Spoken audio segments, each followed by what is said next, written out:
Hello friends, कैसे हो आप सभी। मैं आशा करता हूँ आप सभी अच्छे होंगे और आप सभी दोस्तों का हमारे यूट्यूब चैनल मैथ्स बाय तुलसी रावत में स्वागत है। तो फ्रेंड्स, आज हम पढ़ेंगे हिंदी। और पिछली क्लास में हम हिंदी भाषा पर जिक्र कर रहे थे। जैसे कि हमने पहली क्लास में पढ़ा था हिंदी शब्द का इतिहास। सेकंड क्लास था हिंदी की जो लिपि होती है, जैसे देवनागरी लिपि में अपन हिंदी पढ़ते हैं, उस देवनागरी लिपि का किस तरीके से विकास क्रम हुआ था। तो उस विकास क्रम को आपको मैंने एक ट्रिक के साथ बताया था फ्रेंड्स।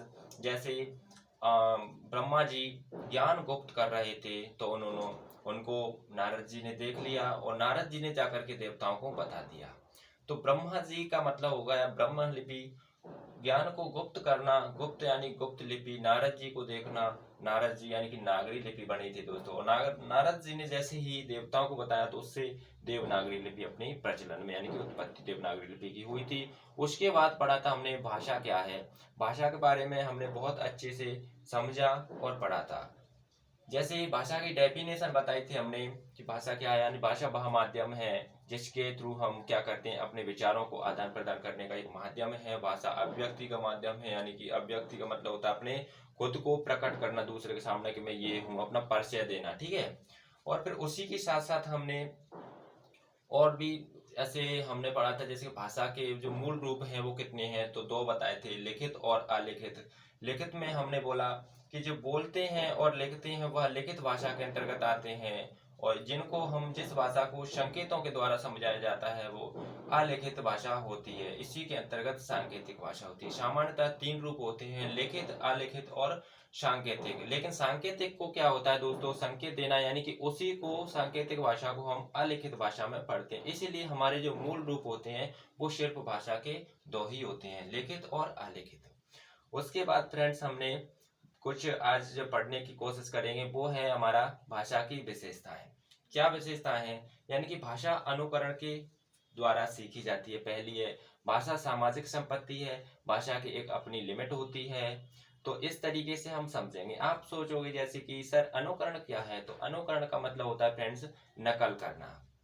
जिस तरीके से जैसे जैसे एक बच्चा छोटा अपने फैमिली में जो बोली गई भाषा की नकल करता है, यानी हिंदी बोली जाती है तो वो हिंदी सीख जाता है, इंग्लिश बोली जाती है तो इंग्लिश सीख जाता है। तो उसी का मतलब होता है कि बच्चा जो माँ बाप बोल रहे हैं उसका नकल करते करते आगे बढ़ रहा है और उसी भाषा को सीख रहा है। क्योंकि कभी ऐसा नहीं हो सकता फैमिली में हम हिंदी बोलें और बच्चा इंग्लिश बोलने लगा है, तो ऐसा नहीं है। क्योंकि बच्चे को तो पहले से पता नहीं होता, सिर्फ और सिर्फ बच्चा नकल करता जाता है। जैसे जैसे पेरेंट्स बोलते हैं वह भाषा बच्चा यूज करने लगता है। तो उसी का मतलब होता है अनुकरण करना, यानी नकल करना। तो भाषा अनुकरण के द्वारा सीखी जाती है, यानी नकल के द्वारा सीखी जाती है। जो भाषा हमारे क्षेत्र में बोली जाती है वह भाषा हमें ऑटोमेटिकली आने लगती है। तो उसी का मतलब होता है अनुकरण करना। सेकंड पॉइंट है कि भाषा सामाजिक संपत्ति है। सामाजिक संपत्ति का मतलब जैसे जैसे सोसाइटी में भाषा मिलती है वैसे वैसे ही हमें सीखने को मिलता है, यानी समाज से भाषा को मिलना सामाजिक संपत्ति है। थर्ड पॉइंट है हमारा भाषा की एक अपनी सीमा है, यानी भाषा की एक अपनी लिमिट है। यानी जिस क्षेत्र में जो भाषा बोली जाती है वह भाषा उसी क्षेत्र तक सीमित रहती है। इसका मतलब है जैसे कि किसी देश में अगर कोई भाषा अपनी खुद की, हर देश की अपनी एक भाषा होती है और वह देश की, यानी कि वह देश हो, राज्य है, गांव और हर क्षेत्र में वह भाषा बोली जाती है, वह वहीं का वहीं यानी कि सीमित होती है, उसकी लिमिट होती है। जैसे हिंदुस्तान में हिंदी भाषा बोली जाती है, हिंदुस्तान में हिंदुस्तानी भाषा बोली जाती है। तो हिंदुस्तानी भाषा अब अगर कहें कि ब्रिटेन में बोलें तो ब्रिटेन में ऐसा नहीं है, क्योंकि वहाँ इंग्लिश बोला जाता है। और इंग्लिश हम हिंदी जैसे इंडिया बोलना चाहे तो नहीं बोल पाते अपन, क्योंकि हर भाषा की हर जगह लिमिट होती है, अपनी एक लिमिट है। जैसे बिहार में बिहारी भाषा बोली जाती है, हम कहें कि हम भी एमपी में बिहारी भाषा बोले तो नहीं आता। अगर एक दो को आ जाए तो वो क्या है, एक्सेप्शन है, लेकिन हर किसी को नहीं आता। यानी बिहार की जो भाषा है बिहारी, उसकी वहीं तक, यानी कि बिहार के लोग ही समझ सकते हैं। तो उस भाषा की लिमिट कहाँ तक हुई थी, बिहारी, बिहार राज्य तक। तो ऐसे ऐसे उसकी लिमिट है। तो हमने जो विशेषता पढ़ी दोस्तों, भाषा अनुकरण के द्वारा बोली जाती है, भाषा सामाजिक संपत्ति है, भाषा एक अपनी, यानी कि भाषा की एक अपनी लिमिट होती है। ठीक है। अब इसी पर मैं लेकर के आ रहा हूँ आपके लिए कुछ क्वेश्चंस, आप उस पर सिलेक्ट करोगे कि यह सत्य है या असत्य है। तो क्वेश्चन नंबर 1 है, तो फ्रेंड्स ये हमारा क्वेश्चन नंबर फर्स्ट है। उसमें हमें उसने दिया है जैसे असत्य है, यानी असत्य को छांटना है, असत्य को बताना है कि इनमें से 4 ऑप्शंस हैं, इनमें से कौन सा असत्य है यानी गलत है। तो पहला जो ऑप्शन है उसमें ऑप्शन नंबर फर्स्ट में है, भाषा अनुकरण के द्वारा सीखी जाती है। तो फ्रेंड्स मैंने आपसे अभी इससे पहले जो एक्सप्लेन किया था कि भाषा अनुकरण के द्वारा यानी नकल के द्वारा सीखी जाती है, तो पहला क्या है, सही है, पहला सीखी जाती है तो सत्य है, जबकि हमें देखना क्या है, सिलेक्ट कौन सा ऑप्शन करना है यानी असत्य होगा।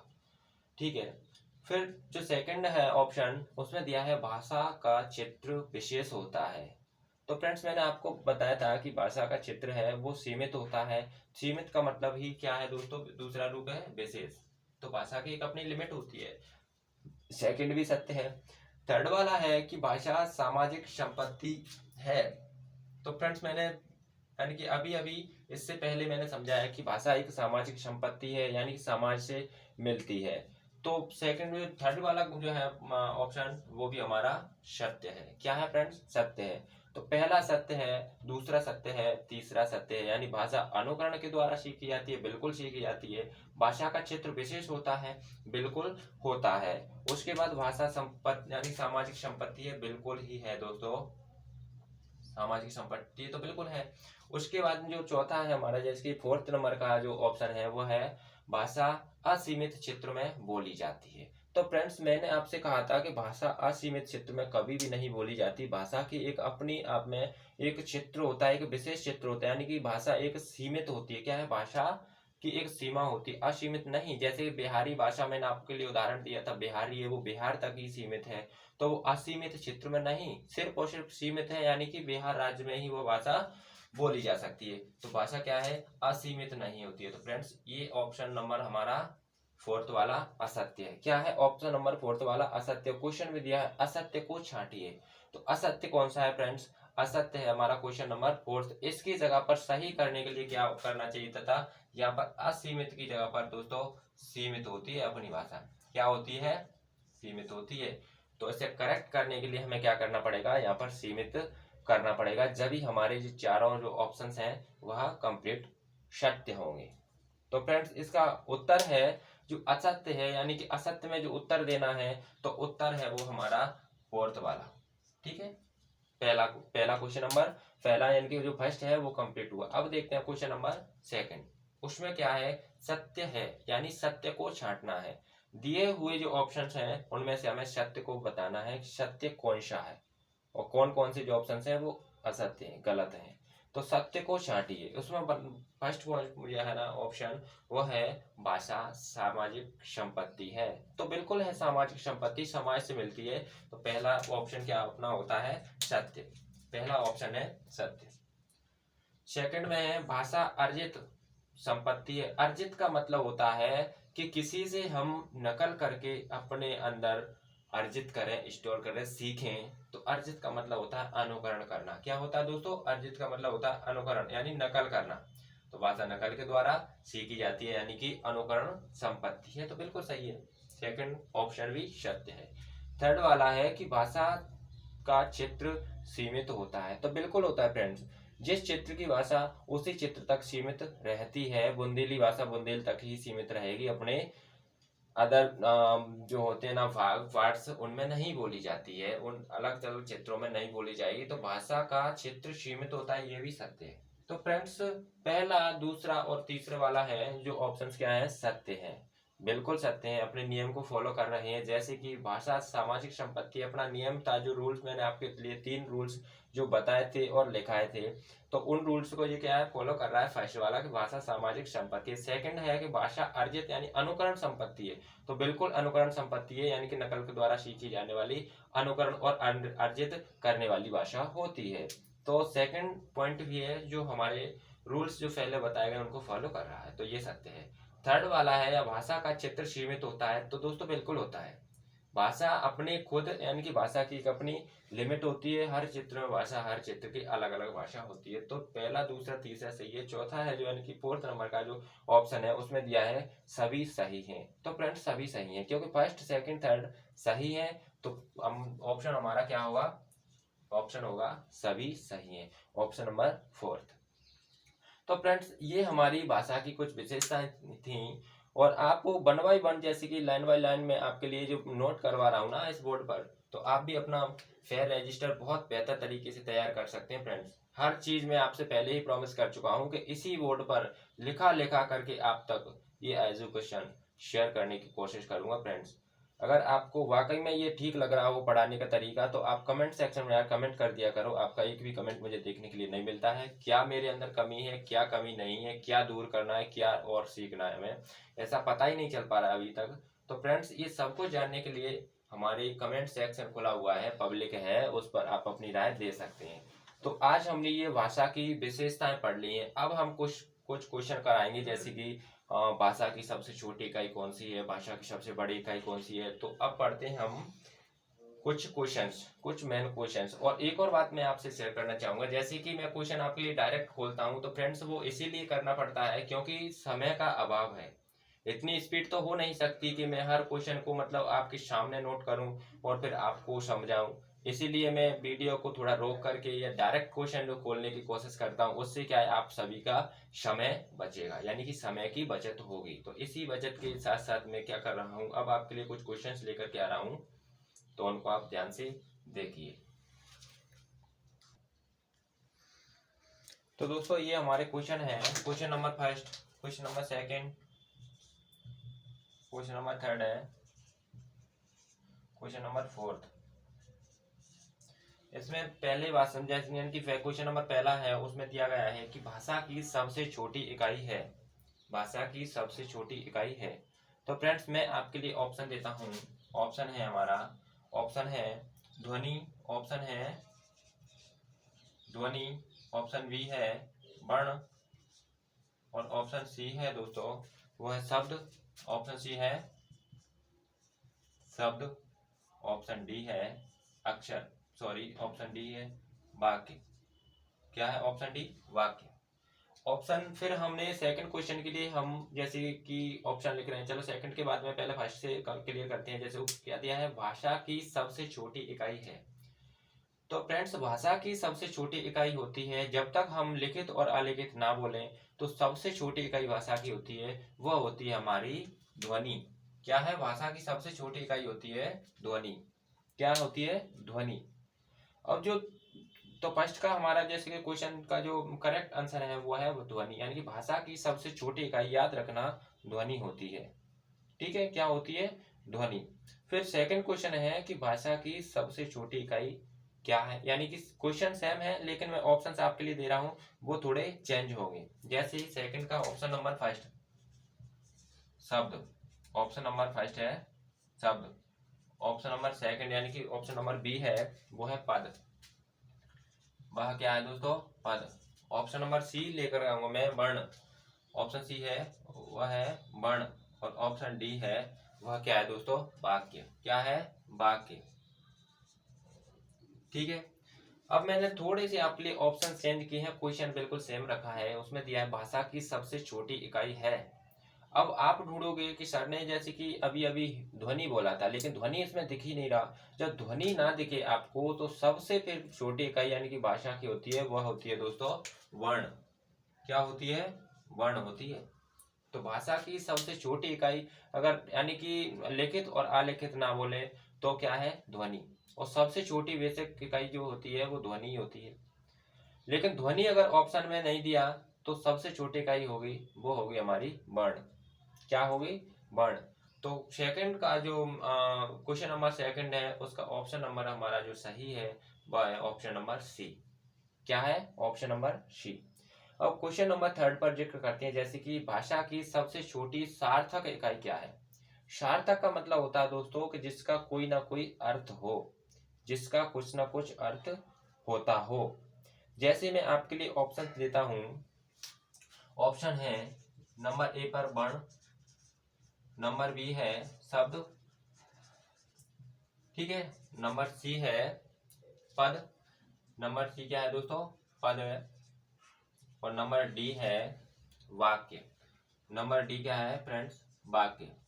अब इसमें आपको दिमाग लगाना है, जैसे कि भाषा की सबसे छोटी सार्थक इकाई क्या है। क्या है यहाँ पर? सार्थक पकड़ना है फ्रेंड आपको। तो सार्थक का मतलब होता है जिसका कोई ना कोई अर्थ हो। तो सार्थक होता है तो वह इकाई होती है हमारी शब्द, वह इकाई होती है शब्द। यानी कि अब आप कहोगे कि जिसका सार्थक अंक यानी कि अर्थ कैसे, तो आप जो भी शब्द बोलोगे उसका कुछ ना कुछ अर्थ अवश्य निकलेगा। जैसे आपने किसी का नाम लिया तो उसका अर्थ क्या हो गया, किसी को पुकारना, यानी कि किसी की पहचान दिलाना। नाम का मतलब किसी की पहचान दिलाना, तो वो क्या हो गया, उसका अर्थ हो गया। तो ऐसे ही हमें देखना है कि भाषा की सबसे छोटी सार्थक इकाई कौन सी होती है फ्रेंड्स, तो वह है हमारी शब्द। क्या है, शब्द। अब 4th नंबर का क्वेश्चन है, उसमें दिया है भाषा की सबसे छोटी पूर्ण लिखित इकाई क्या है। सबसे छोटी पूर्ण लिखित इकाई। पूर्ण, पूर्ण का मतलब होता है सभी तरीके से वह कंप्लीट हो।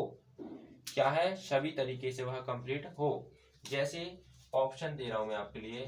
ऑप्शन है शब्द, ऑप्शन ए है शब्द, ऑप्शन बी है वर्ण, ऑप्शन बी क्या है फ्रेंड, वर्ण, ऑप्शन सी है पद, ऑप्शन सी है पद, और ऑप्शन डी है फ्रेंड्स वाक्य। ऑप्शन डी क्या है, वाक्य। ठीक है, अब इसमें से आपको देखना है कि भाषा की सबसे छोटी पूर्ण लिखित इकाई क्या है। पूर्ण लिखित इकाई यानी कि जो सभी सिस्टमेटिक तरीके से उसे लिख करके, यानी कि किसी वाक्य यानी कि किसी अर्थ यानी कि कंप्लीट अर्थ का बोध कराए, वह होती है आपकी पूर्ण लिखित इकाई। क्या होती है, पूर्ण लिखित इकाई। तो इसका मतलब है कि सर आप इतनी डिटेल क्यों, तो फ्रेंड्स सबसे ज्यादा आप इन क्वेश्चनों को याद तो कर सकते हैं, लेकिन अगर आपको कंसेप्ट ही नहीं पता होगा ना, ट्रिक तो दुनिया बता देती, मैं भी आपको बता सकता हूँ, कंप्लीटली आप याद रख सकते हो। सबसे छोटी ध्वनि, सबसे छोटी लिखित यानी कि कौन सी वर्ण होती है, इसी को लिखित रूप दिया जाता है तो वर्ण हो जाती है सबसे छोटी लिखित इकाई वर्ण। और सबसे छोटी जो सार्थक है वो शब्द है, लेकिन सबसे छोटी जो पूर्ण लिखित है वो बाकी। आप याद रख सकते हो उसे, लेकिन कब तक याद रखोगे, जब तक आपको कंसेप्ट पता नहीं होगा, जब तक आप कंसेप्ट से नहीं पकड़ोगे ना, जब तक आपसे क्वेश्चन 100% नहीं बन सकते। बना सकते हो, लेकिन कुछ क्वेश्चन ऐसे होते हैं वह कंसेप्ट ही याद रखना होता है। तो भाषा की सबसे छोटी पूर्ण लिखित इकाई, यानी कि मैं कंसेप्ट से जो पढ़ाता हूँ, ट्रिक से नहीं, क्योंकि कंसेप्ट ही हमेशा तक यानी कि अपना साथ देता है और साथ रहता है। ट्रिक तो क्या है, आपने अब याद कर ली, कितनी ट्रिक से याद करोगे। आपके साथ सब्जेक्ट बहुत सारे होते हैं, हिंदी है, मैथ है, रीजनिंग है और इंग्लिश है। हर एग्जाम के लिए हर सब्जेक्ट बहुत ज्यादा काफी होते हैं, इसलिए कंसेप्ट समझना बहुत जरूरी है। उसने बोला है पूर्ण लिखित, पूर्ण का मतलब होता है सभी तरीके से वो एक वाक्य हो, एक यानी कि अर्थ को बता रहा हो A to Z। तो उसका मतलब है जब पूर्ण लिखित आपके साथ आए और सबसे छोटी बतानी हो, तो उसका जो करेक्ट आंसर होता है वह होता है दोस्तों वाक्य। क्या होता है, वह होता है आपका वाक्य। यानी कि भाषा की सबसे छोटी पूर्ण लिखित इकाई वह है दोस्तों वाक्य है। क्या है, वाक्य। तो मैं समझ सकता हूँ फ्रेंड्स आपको ये चारों के चारों क्वेश्चन बहुत अच्छे से समझ में आ गए होंगे। और जिन जिन दोस्तों को इन क्वेश्चनों पर अगर डाउट है तो वो कमेंट सेक्शन में कमेंट अपना कर सकते हैं और उसमें अपनी राय शेयर करें। ठीक है, जैसे मैं आपको एक डिटेल से बता रहा हूँ, आप बोलोगे पूर्ण लिखित का मतलब क्या है सर। तो पूर्ण लिखित का मतलब है, जैसे कि आपने बोला, आपने यहाँ समझा रहा हूँ दोस्तों, समझने की कोशिश करें आप। जैसे आपने बोला कमल, क्या है, कमल फूल सुंदर, कमल फूल सुंदर, ये मैंने लिख दिया है। अब आपसे मैं पूछ रहा हूं कि ये वर्ण है या शब्द है या पद है या वाक्य है, आप बताइए। कमल फूल सुंदर क्या है, ये क्या है, इसकी मैं आपको डिटेल बता रहा हूं अभी, आप समझिएगा, क्योंकि आप कहते हो कि हम तो याद रख सकते हैं, तो बताइए याद रख के क्या है ये। यानी कि कमल फूल सुंदर क्या है। तो फ्रेंड्स यहाँ पर कमल है तो वो अपने आप में एक सार्थक अर्थ है, किसी पुष्प की पहचान करा रहा है, यानी कमल। तो ये क्या होगा फ्रेंड्स, जब वो सार्थक होता है तो इसका मतलब है शब्द है ये। क्या है, शब्द। ठीक है, फूल है, फूल भी क्या है यहाँ पर फ्रेंड्स, शब्द है, ये भी अर्थ को बता रहा है। सुंदर, सुंदर भी एक शब्द है। कंसेप्ट समझिए फ्रेंड, क्या है ये, कंसेप्ट है। ठीक है, समझिए बेसिक। कमल क्या है, शब्द है, फूल क्या है यहाँ पर, शब्द है, सुंदर भी क्या है फ्रेंड्स, शब्द है।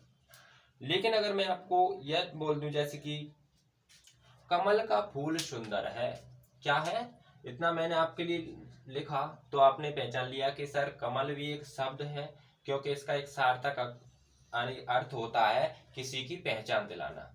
तो ये शब्द हो गया, फूल भी शब्द है, सुंदर भी शब्द है। अगर मैंने आपके लिए बोला कमल का फूल सुंदर है, कमल का फूल सुंदर है, क्या है इसमें, कमल का फूल सुंदर है। अब आपको बताना है कि ये क्या है, कमल का फूल सुंदर है, तो इसमें कमल क्या है, फूल क्या है और सुंदर क्या है। यानी कि ये आपके लिए पूरा का पूरा यानी कि कंप्लीट वाक्य लिखा हुआ है। इसमें से पहचानना है कि कमल क्या है और फूल क्या है, ये आपको पहचानना है। क्या है, ये आपको पहचानना है। तो दोस्तों ठीक है, तो इनमें आपको पहचानना है। तो आप तो अब भी ये सोच रहे होंगे कि सर पहले भी हमने जो बताया था कि कमल एक शब्द है, तो यहाँ भी शब्द हो सकता है, फूल पहले भी शब्द था तो अब भी शब्द, सुंदर पहले भी शब्द तो अब भी सुंदर हो सकता है। लेकिन ऐसा नहीं है, फ्रेंड्स। पहले अगर मैंने बोला था कि कमल, कमल पहले क्या था, शब्द था, सिर्फ कमल की बात हमने आप तक शेयर करी थी। तो पहले क्या था, कमल शब्द था। पहले फूल क्या था फ्रेंड्स, शब्द था। क्या था, शब्द था। तो आप कहोगे कि अब शब्द क्यों नहीं हो सकता, पहले सुंदर भी क्या था, एक शब्द था अपने आप में, लेकिन अब क्यों नहीं। तो अब इसीलिए नहीं होता है दोस्तों कि जब भी यानी जब कोई शब्द क्या होता है, यानी कि जब भी शब्द अगर वाक्य में प्रयोग हो रहा है, यानी कि किन्हीं शब्दों का, जब शब्दों का वाक्य में प्रयोग होता है या फिर किसी कारक से जुड़े हुए होते हैं, तो उनका अर्थ वहां पर शब्द नहीं, वह पद कहे जाते हैं।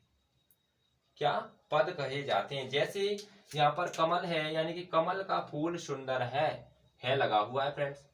अब मैंने कहा किसी वाक्य में प्रयोग शब्द पद कहे जाते हैं, ना कि शब्द। जैसे कमल है, तो कमल क्या पहले एक शब्द था, लेकिन वाक्य में प्रयोग यानी कि पूरा वाक्य है, वाक्य यानी कि कमल का फूल सुंदर है, यानी कि एक सार्थक अर्थ निकल रहा है कंप्लीटली। तो पूर्ण लिखित इकाई है, यानी कि शब्द है ये। तो इस वाक्य यानी कि क्या है, ये पूरा क्या है, एक सेंटेंस यानी वाक्य है। तो वाक्य में क्या है, ये शब्दों को जोड़ करके और कारक चिन्हों से हमने क्या किया है, जोड़ दिया है, वाक्य में प्रयोग किया है इनका। तो जब वाक्य में प्रयोग होता है तो वह शब्द शब्द ही नहीं, शब्द शब्द के रूप में नहीं बोले जाते हैं, वह क्या बोले जाते हैं, वह पद बन जाते हैं। उनका रूप बदल करके क्या हो जाता है, पद। तो यहाँ पर ये कमल है वह शब्द नहीं, फूल है वह शब्द नहीं, और सुंदर है वह शब्द नहीं, जबकि ये क्या बन गया, वो पद। क्या है फ्रेंड्स, ये है पद। याद रखना कि वाक्य में शब्दों का प्रयोग करते हैं तो वह शब्द नहीं कहे जाते, वह पद कहलाते हैं। या किसी कारक चिन्हों से जुड़े हो, कारक चिन्ह दोस्तों मैं आपको बताऊंगा जब पढ़ेंगे हम समास वगैरह, जैसे कि उसमें जैसे कारक का, कीचे, रा, री, रे जैसे होते हैं ना, क्या है, कारक चिन्ह है, से, में, पर, ये सभी कारक चिन्ह हैं। तो जिन चिन्हों से शब्द अगर आपके जुड़े हैं तो वह शब्द शब्द ही नहीं कहलाते, वहां पर पद कहे जाते हैं। क्या है, पद। तो इस वाक्य में ये शब्दों को हमने प्रयोग किया है तो ये शब्द नहीं है दोस्तों, अब क्या कहलाएंगे, पद कहलाएंगे। मैं आपके लिए नोट में लिख दे रहा हूं, मैं आपके लिए यहाँ पर डिटेल लिखता हूं फ्रेंड्स, आप जरूर इसे नोट कर लीजिए जरूर। यानी जब वो क्या है, जब वो शब्द क्या है, जब शब्द वाक्य में प्रयोग होते हैं, जब शब्द वाक्य में प्रयोग होते हैं, क्या है, जब शब्द वाक्य में प्रयोग होते हैं, क्या है, जब शब्द वाक्य में प्रयोग होते हैं या कारक चिन्ह से जुड़े होते हैं, या किसी कारक चिन्ह से जुड़े होते हैं,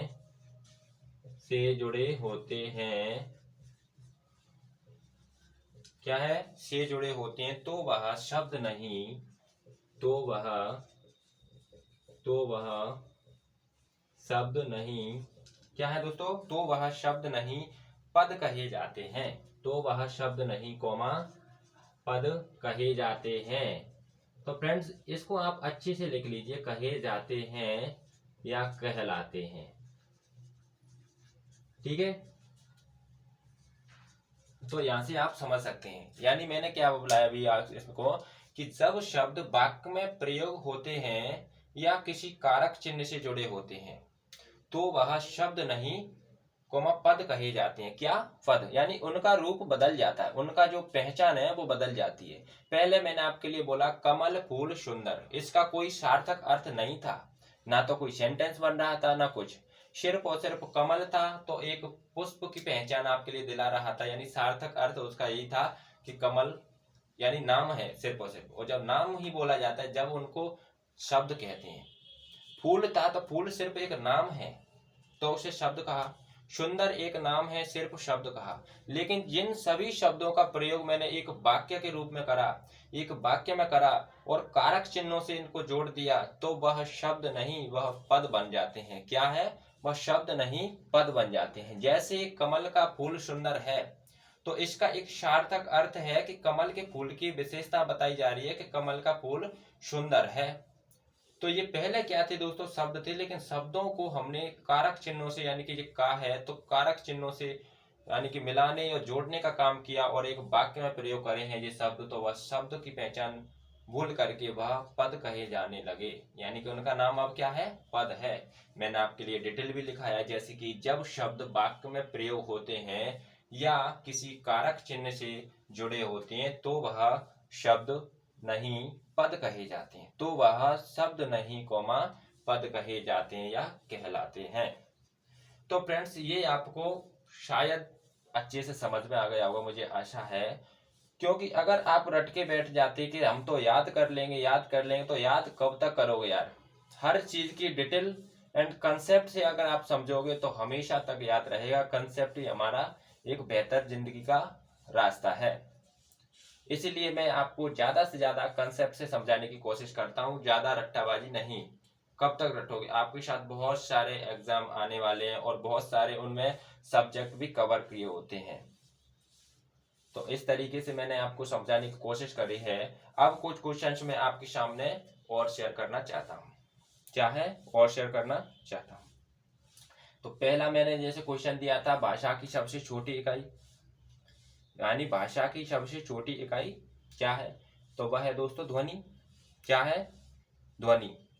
सेकंड में भाषा की सबसे छोटी इकाई, तो मैंने ऑप्शन ध्वनि नहीं दिया, तो फिर उसके बाद क्या होता है? वर्ण। थर्ड वाला क्वेश्चन है भाषा की सबसे छोटी सार्थक इकाई, यानी जिसका कोई अर्थ हो, तो वह उसका आंसर था शब्द। फोर्थ वाला हमारा क्वेश्चन था भाषा की सबसे छोटी पूर्ण लिखित इकाई, तो वह होती है फ्रेंड्स वाक्य। ठीक है। फिर उसके बाद मैंने समझाया था कि शब्द क्या है, तो शब्द एक नाम होता है, जैसे कमल फूल सुंदर, तो कमल एक शब्द है, नाम है, फूल एक शब्द है, नाम है, और सुंदर भी एक नाम है तो उसे शब्द कहते हैं। लेकिन जब शब्दों का प्रयोग हम किसी वाक्य में करते हैं तो वह शब्द नाम से नहीं जाने जाते हैं, वहां पर उनका नाम बदल कर हो जाता है पद। क्या? पद। या किसी कारक चिन्हों से शब्दों को जोड़ते हैं तो वह शब्द नाम नहीं रखते, अपना नाम हो जाता है उनका बदल करके पद कहे जाते हैं। तो फ्रेंड्स ये सब कुछ मैंने आपको समझाने की कोशिश करा है। अब हम कुछ क्वेश्चंस और कर लेते हैं, तो आप बेसब्री से इस क्लास को बहुत अच्छे से देखिए, इस क्लास को आप छोड़िए मत। सब कुछ मैंने आपको बोला है, सारा मटेरियल मैं इसी बोर्ड के माध्यम से आप तक शेयर करना चाहूंगा, तो अपना नोट्स आप बेहतर तरीके से तैयार कर लें। अब देखते हैं क्वेश्चन नंबर नेक्स्ट। तो फ्रेंड्स जो भी मैंने अभी आपको लिखाया था, तो मैं आपसे एक क्वेश्चन करना चाहता हूँ, आप ध्यान से सुनिए। जैसे आप मुझे ये बताएंगे, सभी जो जितने भी फ्रेंड्स मेरी क्लास ले रहे हैं और जिन जिन दोस्तों तक मेरी क्लास ये पहुंच रही है, आप पढ़ रहे हैं, तो आपसे मेरा एक क्वेश्चन है कि आपको जो मुझे बताना है, जैसे कि शब्द और पद में किन किन को अंतर करना पहले से नहीं आता था और किन किन को ये पता था कि शब्द सर ये है और पद ये होता है, या फिर आप आज तक यही समझते थे कि शब्द ही पद होता है। तो फ्रेंड्स ये आपको कमेंट सेक्शन में कमेंट करके अवश्य बताना है कि सर हमें पहले से पता था कि शब्द अलग होता है और पद अलग होता है, क्योंकि मैंने शब्द और पद पर मैंने आपके लिए कम से कम 10 से 15 मिनट अभी बातें करी हैं दोस्तों। तो अगर आपको पहले से पता था तो भी आप कमेंट सेक्शन में कमेंट करें, और नहीं पता था फिर भी आपको कमेंट सेक्शन में कमेंट करना, इसमें कोई डरने की बात नहीं है, कोई बेइज्जती की बात नहीं है। अगर आप अपनी समस्या शेयर नहीं करोगे तो आप ये समझना कि हम सीख सकते हैं, कभी नहीं सीख सकते। जब तक आप क्वेश्चन नहीं करोगे जब तक आपको सीखने के चांसेस कम होते हैं। इसीलिए क्वेश्चन करना सीखो, ऐसे ही नहीं जाना क्लास में बैठा बस प्रवचन सुने कहानी की तरह और बस चले गए, ऐसा कुछ नहीं है। तो फ्रेंड्स इसी के साथ अब देखते हैं हम कंप्लीट हिंदी की कुछ इकाइयां। कंप्लीट हिंदी की लिखित इकाइयां क्या है, हम पढ़ेंगे कंप्लीट हिंदी की लिखित इकाइयां। लिखित इकाइयों के बारे में हम अभी जानने वाले हैं। कंप्लीट हिंदी की लिखित इकाइयां पढ़ेंगे फ्रेंड्स अभी कंसेप्ट से, और आप समझिए लिखित इकाइयां, ठीक है। तो सबसे पहले होती है, जो शुरुआत होती है वह होती है फ्रेंड्स ध्वनि। जो अपन बोलते हैं वो क्या है, ध्वनि है। सबसे पहली इकाई होती है ध्वनि, ठीक है। ध्वनि हमने लिखा मतलब बोला है, उसके बाद सिर्फ ध्वनि हमने क्या है मतलब बोल दिया, फिर उसको हमने लिखित रूप दिया तो वो क्या बन जाती है फ्रेंड्स, आगे चल के वर्ण, आगे चल के वर्ण या अक्षर, वर्ण या अक्षर बन जाती है फ्रेंड्स। और वर्ण या अक्षर को हमने यानी कि उनमें क्या है, उनको जैसे मिलाया, यानी कि उपसर्ग या आधा, यानी कि सभी को हमने जैसे कुछ मिला करके फिर उससे बनती है हमारी क्या, शब्दांश। शब्दांश यानी शब्दों के कुछ अंश क्या बनते हैं फ्रेंड्स, शब्दों के कुछ अंश यानी शब्दांश। फिर शब्दांशों से मिलकर के हमारे पास क्या बन के आता है, तो वो होते हैं फ्रेंड्स शब्द। क्या होते हैं, शब्द, ठीक है। और फिर शब्दों से मिलकर के बनता है हमारा पद। क्या बनता है फ्रेंड्स, पद, ठीक है, पद। और सभी जैसे कि पद, पद से मिलकर के हमारा उपवाक्य बनता है फ्रेंड्स। क्या बनता है, उपवाक्य। ध्यान रखना ये कंसेप्ट आपके लिए जिंदगी भर काम में आएगा, और इस मैप को भी आप याद रख लीजिए क्योंकि चित्र से ही सब कुछ होता है फ्रेंड। ये क्या है, कंसेप्ट है, ध्यान रखना है, ठीक है। तो ध्वनि, ध्वनि को लिखित रूप दिया तो वर्ण या अक्षर, अक्षर से शब्दांश, शब्दांश से शब्द, शब्द से पद, और पद से उपवाक्य, और उपवाक्य को मिलाकर के फिर बनते हैं हमारे फ्रेंड्स वाक्य। क्या, वाक्य। और वाक्यों से मिलकर के हमारे लिए बनता है अनुच्छेद। क्या होते हैं, अनुच्छेद। क्या है, अनुच्छेद। वाक्यों से मिलकर के क्या बनते हैं फ्रेंड्स, अनुच्छेद, ठीक है। और अनुच्छेद से मिलकर के सारांश बनता है। क्या बनता है, सारांश। ध्यान रखना ये होता है फ्रेंड्स सारांश, यानी सभी जो पैराग्राफ रहते हैं उसका सारांश टाइटल। और जिनसे सारांश से मिलकर के फिर उसके बाद हमें देखने के लिए मिलता है वो होता है अध्याय या पाठ। अध्याय या पाठ, ठीक है। तो ये क्या है, ये हमारी हिंदी ध्वनि की जो लिखित इकाई है उनका क्या है, स्ट्रक्चर है, क्या होती है। अब मैं आपको इनको एक एक से समझाने का प्रयास करूंगा। जैसे ध्वनि है, हम जो भी कुछ बोल रहे हैं वो क्या है, ध्वनि है। सबसे छोटी इकाई ध्वनि है। शुरुआत होती है, जैसे मैंने बोला राम, लिखा नहीं है सिर्फ बोला है, तो वो क्या, ध्वनि है। यानी कि पहली इकाई क्या होती है, ध्वनि, ठीक है। उसी को हमने लिखित रूप दे दिया, जैसे अ, तो ये क्या बन गया फ्रेंड्स, अक्षर। यानी कि इसी को क्या कहते हैं अपन, अक्षर या वर्ण, लिखित रूप दे दिया। जैसे अ बोला, क बोल दिया, तो ये क्या है, लिखित रूप दे दिया, तो ये क्या है, एक वर्ण बन गया, अक्षर बन गया। तो ध्वनि, उसके बाद वर्ण। फिर जैसे जैसे हम आगे बढ़ते हैं तो वर्णों से मिलकर के शब्दांश बनता है। क्या बनता है, शब्दांश। क्या, शब्दांश। जैसे हमने बोला आ, बड़ा आ, क्या है, छोटा आ, जैसे कि वर्ण अक्षर, हमने बोला आ, बड़ा आ, तो इसका मतलब होता है उपसर्ग या आधार। क्या होता है फ्रेंड्स, शब्दांश का मतलब उपसर्ग, क्या होता है, उपसर्ग या आधार, ठीक है। आगे बात समझ में। फिर उसके बाद बोला है जैसे शब्दांशों से मिलकर के शब्दांश, यानी कि शब्द प्लस अंश, शब्दों में कुछ अंश जोड़ करके हमारा बनता है शब्द। क्या बनता है, शब्द। जैसे यहाँ पर क्या है अ, इसमें मैंने जन्म और जोड़ दिया दोस्तों, क्या, जन्म। इससे मिलकर के हमारा बन गया आ जन्म। क्या, आ जन्म। तो आ जन्म क्या है फ्रेंड्स, यह एक हमारा शब्द, क्या है, शब्द है। सॉरी सॉरी, जैसे यहाँ पर क्या है, यहाँ पर एक जैसे कि शब्दांश है, शब्दांश का मतलब होता है, शब्दांश का मतलब होता है शब्दों का कोई अंश। क्या होता है? शब्दांश का मतलब शब्दों का कुछ अंश। ठीक है। उसके बाद शब्द बना, शब्द का मतलब होता है कोई नाम। क्या होता है फ्रेंड्स? कोई नाम। जैसे मैंने अव्याल आपके लिए लिखा कमल, कमल एक नाम है। जन्म, इसका सार्थक अर्थ है किसी ना किसी का तो जन्म हुआ। कमल की कोई ना कोई यानी कि पहचान होगी, तो ये क्या पहचान दिलाता है? शब्द। और शब्दों से मिलकर के फिर बनता है फ्रेंड्स हमारा, यानी शब्दांश और शब्दों से यानी कि दोनों से मिलकर के बनता है पद। दोनों से मिलकर के पद बनता है। जैसे कि शब्दांश का आ प्लस जन्म ले लिया मैंने, तो बराबर क्या बन गया जी? आ जन्म। क्या बन गया फ्रेंड्स? आ जन्म। ठीक है। तो आ जन्म क्या है? पद है। ओके, क्या है? पद है। और फिर पद से मिलकर के बनता है उपवाक्य। क्या बनता है फ्रेंड्स? उपवाक्य। जैसे मैंने बोला है कमल का फूल सुंदर, क्या है? उपवाक्य की पहचान। जैसे मैंने बोला कमल का फूल सुंदर, कमल का फूल सुंदर, ये है फ्रेंड्स उपवाक्य। यानी इसमें किस चीज का अभाव है? तो वह है का, यानी है नहीं लगा हुआ है। अगर इसमें हम है जोड़ दे, जैसे कि कमल का फूल सुंदर है, तो यह एक उपवाक्य ही नहीं होता, यह एक वाक्य बन जाता। क्या बन जाता? वाक्य। तो कंप्लीट वाक्य बनने के लिए हमारे लिए है लगा देते हैं उपवाक्य में। जैसे कमल का फूल सुंदर था, जैसे सिर्फ इतना बोला कमल का फूल सुंदर, तो वो क्या है? उपवाक्य है। लेकिन जैसे जैसे हमने उसको वाक्य में बदलने की सोचा था, तो उसके लिए हमें जोड़ना लास्ट में है, यानी कमल का फूल सुंदर है। ये क्या? एक पूर्ण वाक्य बन गया, सेंटेंस फुल। यानी यहाँ पर क्या है? कमल का फूल सुंदर है। ठीक है, सुंदर है।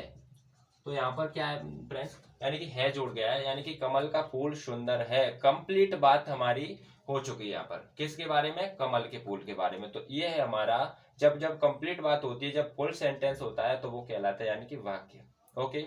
अब वाक्य से मिलकर के अनुच्छेद बनते हैं, और अनुच्छेद यानी कि कुछ वाक्य ऐसे मिलते हैं तो उनसे का पैराग्राफ बनता है ना, वो अनुच्छेद। और अनुच्छेदों से मिलकर के सारांश, सारांश से जाकर के हम आगे पढ़ते हैं अध्याय और या पाठ, जो हम हर टॉपिक में पढ़ते हैं।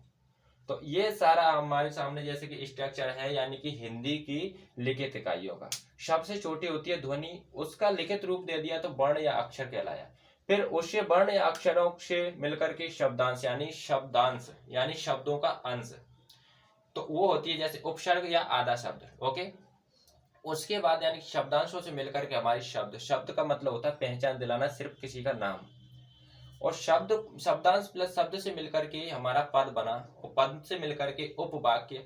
उपवाक्य का मतलब जैसे कि इसमें है जुड़ा नहीं होता, अधूरा वाक्य होता है। यानी कि कमल का फूल सुंदर, अब ये क्या अधूरा है। अगर इतने इसमें है जोड़ देती, जैसे कि कमल का फूल सुंदर है, अगर है जोड़ दिया तो ये कंप्लीट वाक्य हो गया। और कंप्लीट वाक्य जब होता है तो ये क्या कहलाता है? इसका नाम भी वाक्य हो जाता है। वाक्यों से मिलकर के हमारा अनुच्छेद बनता है, और अनुच्छेद से मिलकर के सारांश, सारांश से बनकर के पूरा हमारा पाठ लिखा जाता है, पूरी अध्याय पढ़ते हैं दोस्तों। तो ये हमारी हिंदी की लिखित इकाइयों की एक स्ट्रक्चर, बेसिक स्ट्रक्चर थी। अगर आप इसे रटना चाहें तो रट नहीं सकते, सिर्फ कंसेप्ट से ही समझ सकते हैं। इस इमेज को, ये बोर्ड पर सारा बना हुआ है, इसको आप अपने माइंड में सेट कर लीजिए। जब जब आप एग्जाम हॉल में बैठोगे, हिंदी एग्जाम का जो पैटर्न है वो आपके लिए खुलेगा, तो आपको ये स्ट्रक्चर याद आना चाहिए। अगर ये स्ट्रक्चर याद आया तो आप सभी क्वेश्चनों को आसानी से हल कर सकते हैं। तो फ्रेंड्स, आज के लिए मैं इतना ही बताना चाह रहा था, और आप अच्छे तरीके से अपना नोट्स तैयार कर सकते हैं, क्योंकि खुद का नोट्स ही काम देता है। जबकि आप बुक से पढ़ सकते हैं, तो बुक तो बहुत सारी पढ़ी है, लेकिन हम नहीं पढ़ पाते हैं। जबकि खुद लिखते हैं तो एक बार रिवीजन क्लास में हो जाएगा, जब क्लास देखोगे। दूसरा रिवीजन जब आप खुद का नोट्स बनाओगे जब, और थर्ड वाला जो रिवीजन होगा वो आप एक बार पढ़ने की जरूरत होगी, उसके बाद जिंदगी में कभी पढ़ने की जरूरत नहीं पड़ेगी। इसीलिए मैं बार बार कहता हूँ कि अपना खुद का नोट्स बनाइए। तो आज के लिए फ्रेंड्स इतना ही था। अगर आपको ये क्लास ठीक लग रही है तो वीडियो को लाइक कर देना, और अपने दोस्तों को भी इस चैनल से जोड़िए ताकि वो भी पढ़ सके। चैनल का नाम है मैथ्स बाय तुलसी रावत। तो आज के लिए इतना ही। जय हिंद।